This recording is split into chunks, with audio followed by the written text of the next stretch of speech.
Assalamualaikum warahmatullahi wabarakatuh. Halo semuanya, kembali lagi di Celaras Cerita Lewat Rasa episode ketiga. Di episode kali ini akan bercerita mengenai Al-Quran dan sejarah.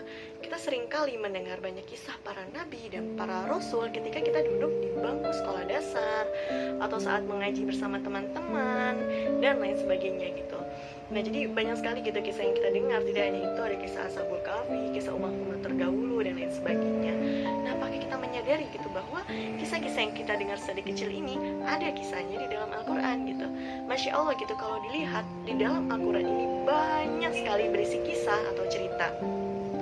Salah satu ulama, Dr. Rogi Sarjani, beliau mengatakan justru karena Al-Quran adalah kitab yang Allah firmankan, sementara Allah punya salah satu nama dalam Al-Asmaul Husna, Al-Wahid, artinya satu-satunya.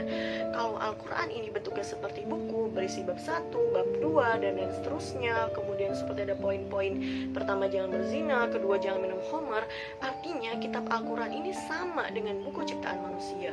Justru karena Al-Quran ini strukturnya unik, berbeda, hanya Allah yang memilikinya. Nah, maka ini gitu hikmah dari Al-Wahidnya Allah.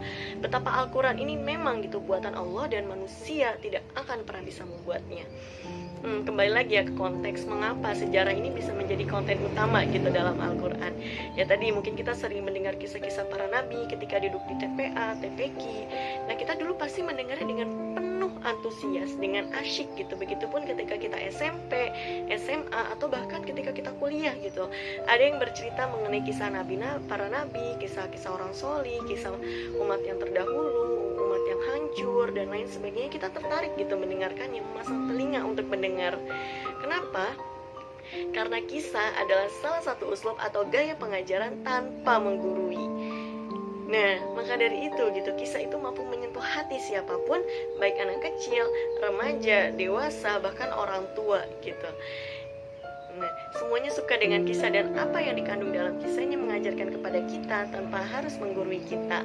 Nah, ya tadi ya, sejarah ini adalah cara Allah gitu untuk memberikan sinyal kepada kita bahwa kita ini harus mengambil pelajaran darinya. Bahkan Rasulullah ini pernah mendapatkan penguatan gitu dan pengkokohan hati dari Allah melalui kisah.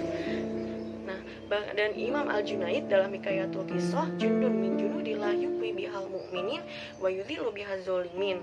Kisah itu adalah salah satu di antara tentara-tentara Allah yang menguatkan hati orang beriman dan menghinakan orang-orang yang zalim. Ya, mungkin cukup sekian dari saya. Kesalahan datang dari saya dan kebenaran hanya milik Allah.